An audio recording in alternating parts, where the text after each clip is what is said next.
would you like to earn 20,000 dirhams a month? And I was like, wow, 20,000 dirhams a month. Someone stole my money. No way. It was like, he's a choreographer. Okay, choreographer. Yeah. Really? Yeah, so in university, How did that happen? pay bills.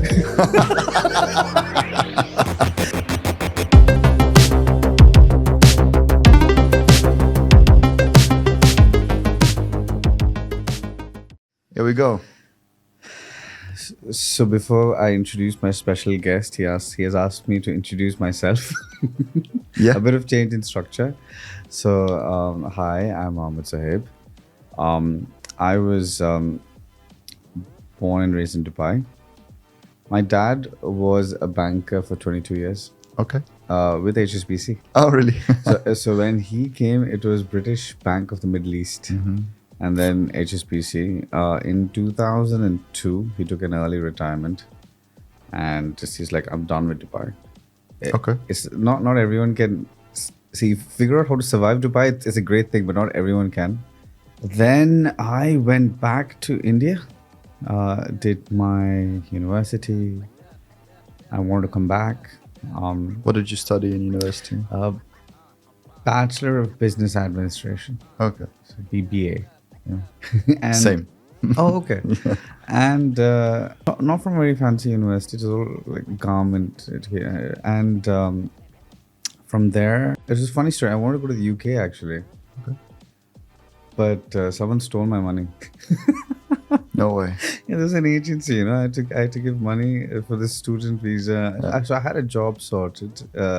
So I got into HSBC's BPO in India. And so this team had come down from the UK. They said that, hey, so hey, if you come to the UK, we'll get you a job. I can't pull you from India to the UK. Because I was a sales coach, and they loved. So I was really good at sales even then. And How old were you? I was like 21, 20. So you had the spark at the very beginning and straight away. I should work as a choreographer. Okay, choreographer. Yeah. Really? Yeah, so in university. How did that happen? To pay bills. What we don't do. We'll dance for money. Perfect. And then, well, I think that helps. A little bit of creativity. For sure. It really does. Yeah, So for sure. now I got to know, now I'm close to 40. Now I got to know how useful it is, to have a little bit of these. Oh, for sure. These, and so I gave my money to the agency for the UK, all my life savings, and that agency apparently was a fraud. I had no money.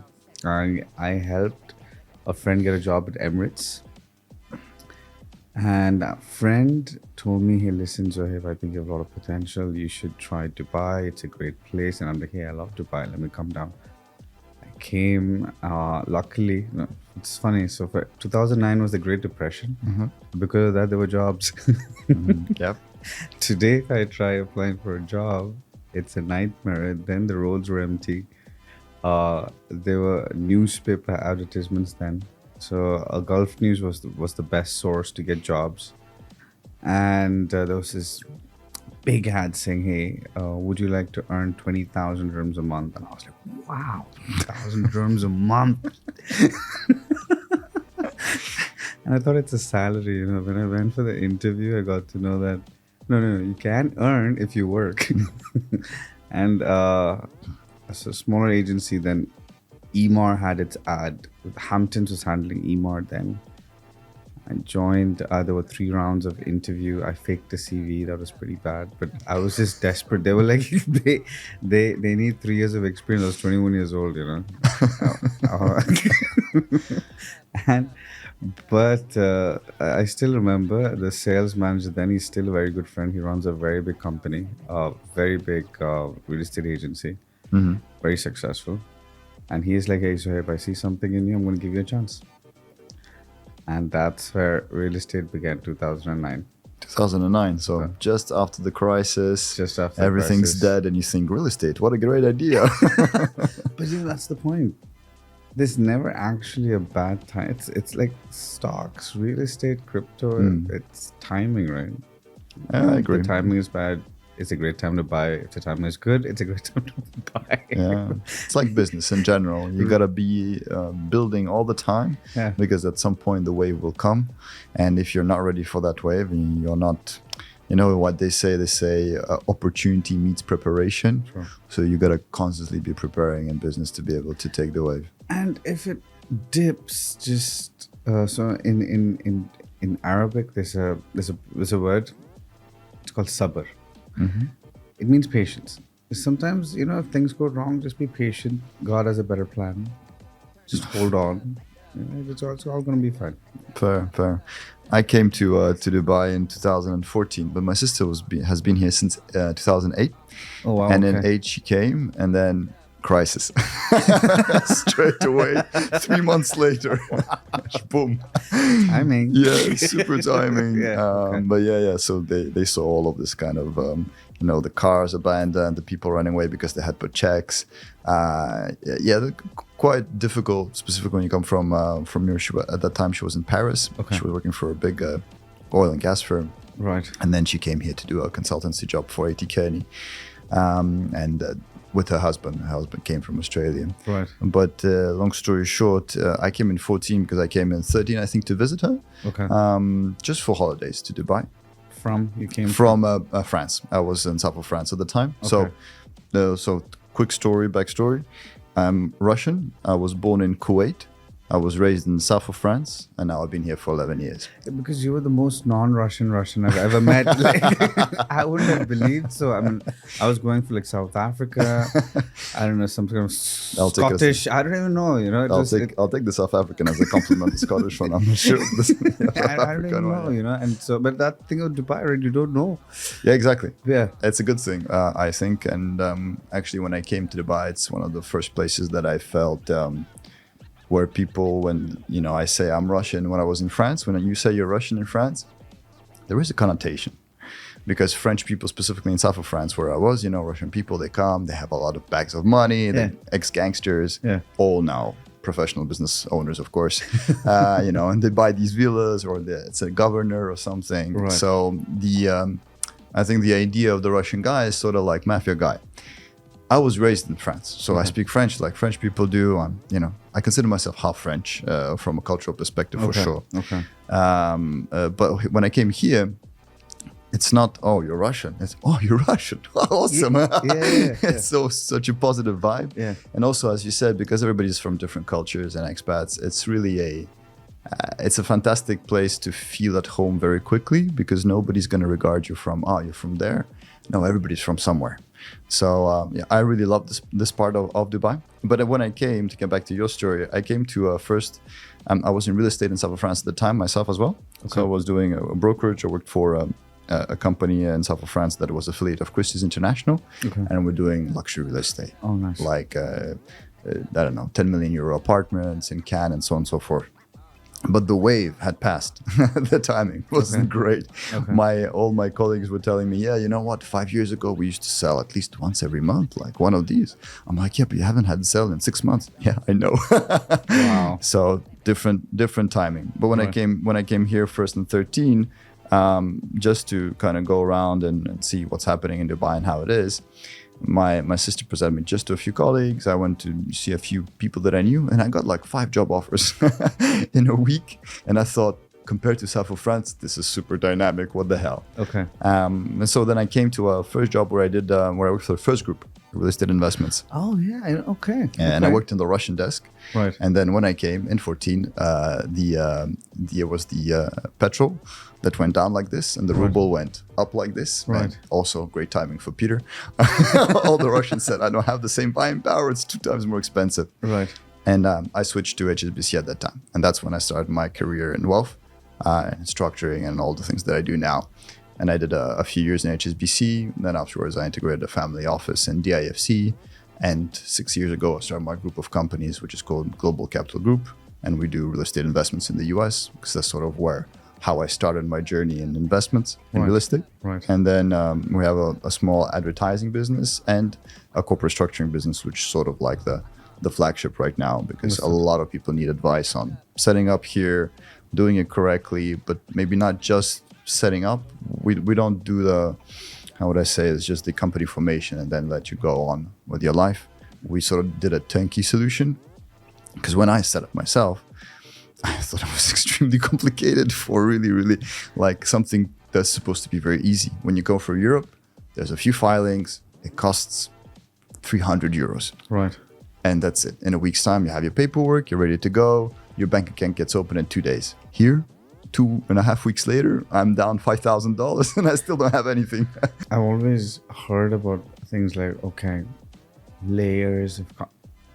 The rich never release their secrets as such, right? Like, see, they only give you like hints. So I always heard of British Virgin Islands, Cayman Islands, or Cook Islands, and offshore companies and holding companies. I never knew the difference, you know, and no one's going to talk to you about it. I mean, now it's different. Now everything is open. Now if you research, you could potentially try and understand. But then again, having the right source, having the right consultant really does matter a lot. I've met a few. I think Peter is the nicest guy that I've met. I'm not, this is not just because you're here. I genuinely felt. I don't know who's going to believe us. No. See, because I had a friend. In fact, one of my biggest deals that I closed was with a guy who was half French, half Russian. No way.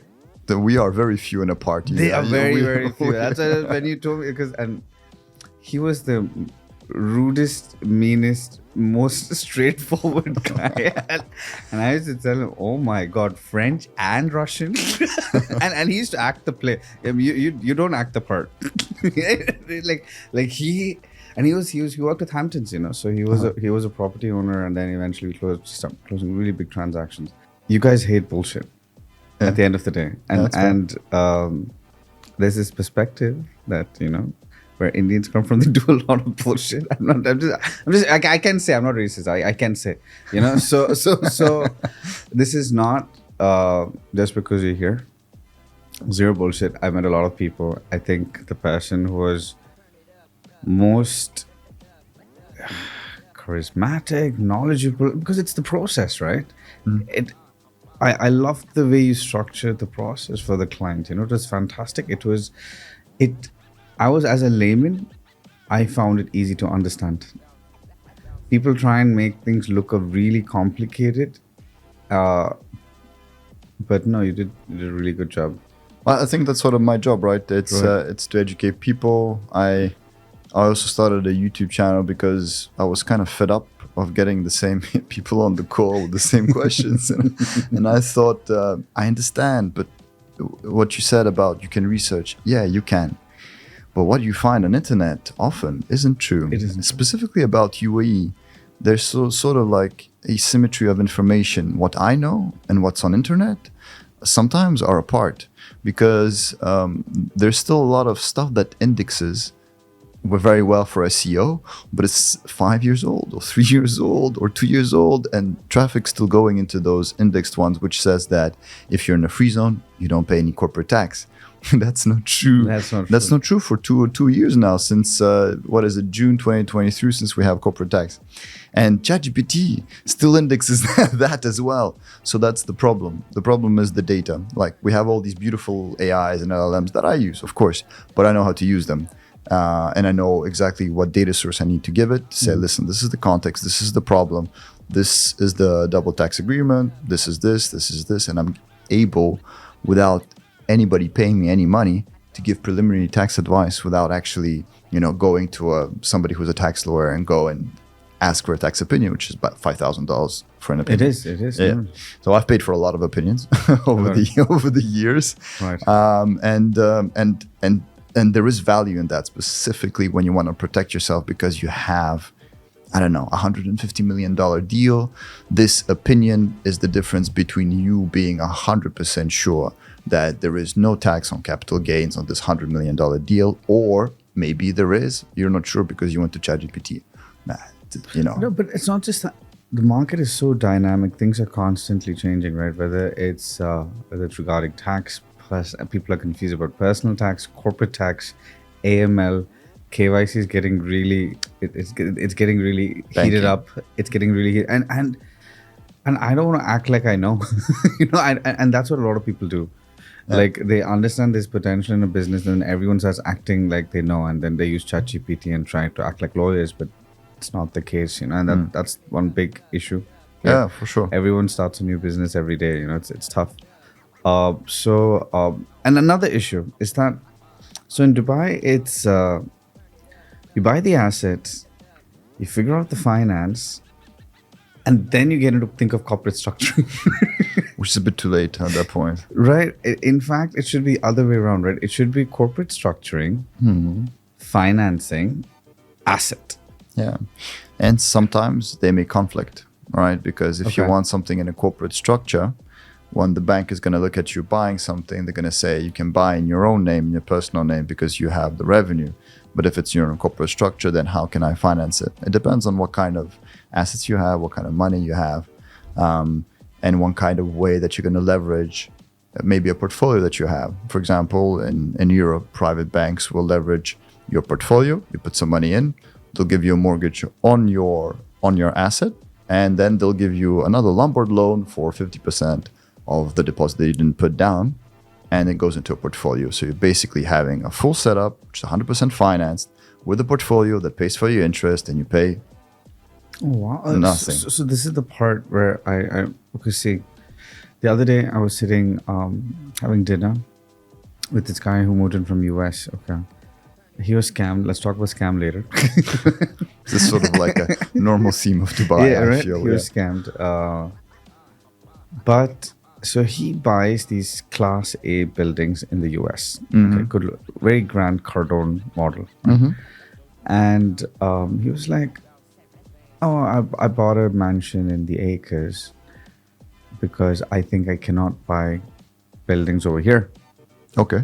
That's because people don't know that they could. And so I've got nowadays I'm getting a lot of clients like these, and I'm trying to educate them that, hey, I think you should put in a structure in place first. Let's figure out the financing. I mean, it's not necessary that you have to get into like buy it out full cash or buy it in a payment plan. You can get these systems in place, and then you can pick up these assets, and they don't even know. So after you educated me about foundation, beneficiaries, inheritance planning, legacy planning, it was so beautiful, the structure. I mean, I personally wanted to get into it myself. I was like, I need this. Man, I was going to ask you if you have something in No, I place. don't have anything in place. I need it. I know it is. Yeah. I have to. It's I have to. standard for people who are here, who Yes. have real estate, who have assets, to protect yourself, Right. just in case something goes wrong. No, 100%. I'm definitely going to get into it myself as well. But this education is key in Dubai, a place like Dubai, where people think that people still have this concept. It's Sharia law. But that's a good concept, and they are right on mainland. Let's talk a little bit about the foundation, just the principle of the foundation. So in 2019, in the UAE, they came up with the foundation. Now, foundations is not new. Foundation has been used in Liechtenstein, Luxembourg, Switzerland, and other sort of, I want to say, tax-friendly zones that have come up with this concept. It's the same thing as a trust, apart from the foundation is a legal vehicle, where before you gave your assets to a trust, and so it's a piece of paper that says, hey man, I'm giving you my assets, please take care of them, and when I tell you to jump left, you jump left. Okay? Okay. So that's it. And you have a trustee, that I give my assets to. Now and then- I love Peter, It's like, corporate structuring for dummies. Yeah, but if you make everything complicated simple, that's the genius part. Correct. Right. Correct. So, and it is very difficult in corporate structuring to make things simple, and sometimes not possible because there are too many details. But Right. if we come back to the foundation principle, the foundation itself is not I'm trusting you or somebody. You're donating your assets to a foundation that exists. There are 3 places where a foundation can exist in the UAE. It's in DIFC, in ADGM, and in RAK ICC. RAK ICC is an offshore zone. DIFC and ADGM are sort of the flagship financial zones of the UAE that have really interesting framework, which is the legal common law framework. So the UK sort of common law, which is the basis of law internationally. And this is really reassuring for people, specifically for inheritance, for probate, for when something happens, how does it get passed on to to the beneficiaries that I have chosen, to my kids, to my wife, etc. And that framework is not Sharia framework. The Sharia law framework is on mainland. So I don't know, if I own my real estate through a company in Dubai, a DED company, Sharia law will apply, and that's the full framework of the Islamic law. Right. Since the dawn of time here, even locals, they go and do a Jabza offshore or HSBC offshore to hold their assets, because they don't want Sharia law, because they don't want maybe one of their, their brothers will inherit it, who is the oldest,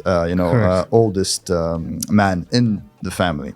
So they want the daughter to inherit, or they want their their younger brother one, who's the smart one, not the other one. Yeah. So they've always done it like this. But in 19, they came in, Dubai is like this. As a business, it evolves, it matures, it becomes more sophisticated, more interesting. Right. And then, of course, the foundation framework came to exist in 2019, because they thought, listen, man, it's great frameworks there in Liechtenstein, Luxembourg. I have one in Switzerland. I don't know. Why do we not do it here? So somebody from the ruling family, I guess, went, listen, take the best things that you have with the most amount of flexibility that we can have, and let's just create it here. So then the foundation vehicle sort of appeared here in the UAE in 19. Initially, I think the goal of the foundation, so the DIFC directly had a MOU with the land department to be able to hold real estate assets through the foundation. Now, I remember in 2020 when we were trying to register something for somebody through a foundation, one of his assets on the palm. The Dubai Land Department, we came, they had no idea. They're like, what? I'm sorry. No, we don't do that. What's a foundation? I called somebody for one of your clients. I called the Abu Dhabi Land Department. Turn it up.